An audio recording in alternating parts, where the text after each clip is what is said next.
দিতে চাই। আমরা তো ভোটের কথা বলবো, ভোটের কথা বলার কারণে আমাদের শত শত মানুষ জীবন দিয়েছে, গুম হচ্ছে, আজকে হারিয়ে গেছে আমাদের মাঝ থেকে। অতএব দেশের মানুষের গণতন্ত্র অবশ্যই ফিরে দিতে হবে। নৌকা ধানের শেষ দুই সবের একই বীজ, এই স্লোগান দেওয়ার জন্য বলেছিলাম। এই স্লোগান যারা দিবে, সেই দিবে না কেন? তাৎক্ষণিক ধরে তার জিব্বাটাকে কালো কুত্তাকে খাওয়া দেওয়া, কালো শত শত মানুষ হত্যা করেছে, হাজার হাজার মানুষকে আহত করেছে। সেই আওয়ামী লীগের সাথে বিএনপিকে তারা এক করতে চায়, তাদের বিরুদ্ধে আমাদের পরিষ্কার যুদ্ধ ঘোষণা করছে।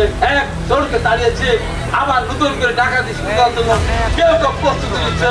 পরিষ্কার করে বলতে চাই, আমরা ডাকাতি না, বিএনপি ডাকাতি করতে যাবে না।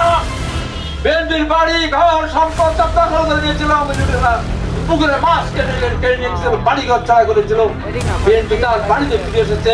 তারেক রহমানের যারা কর্মী, বিএনপি যারা কর্মী, ছাত্র দল, যুবদল সংগঠন, তারা কেউ জোর করে কারো সম্পদ দখল করতে পারে না।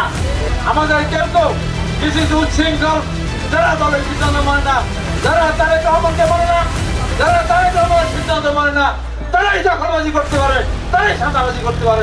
বিএনপি যারা করে তাদেরকে পারে। তাই বলতে চাই, বিএনপি এত কষ্ট করেছে, জীবন থেকে রক্ত দিয়েছে, এই কারণে না, কিছু মানুষের কারণে আজকে আমাদের দিকে মানুষ আঙ্গুল তুলবে, অন্য দল আঙ্গুল তুলে কথা বলবে, এইটা আমরা সহ্য করবো না।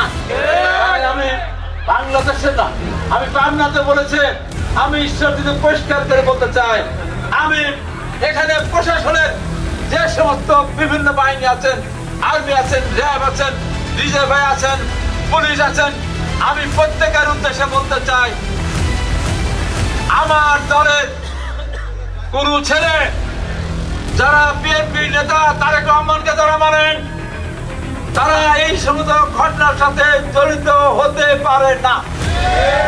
যদি কেউ করে, তাদেরকে আমাদের পরিষ্কার বক্তব্য, তারেক রহমানের নির্দেশ আমি অক্ষরে অক্ষরে পালন করতে বাধ্য।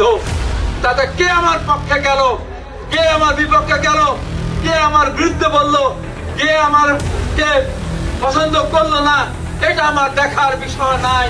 প্রশাসনের কাছে পরিষ্কার করে বলতে চাই, যারা এগুলি করবে তাদেরকে আইনের আওতায় নিয়ে আসবেন। আমরা তাদের পক্ষে কথা বলতে যাব না।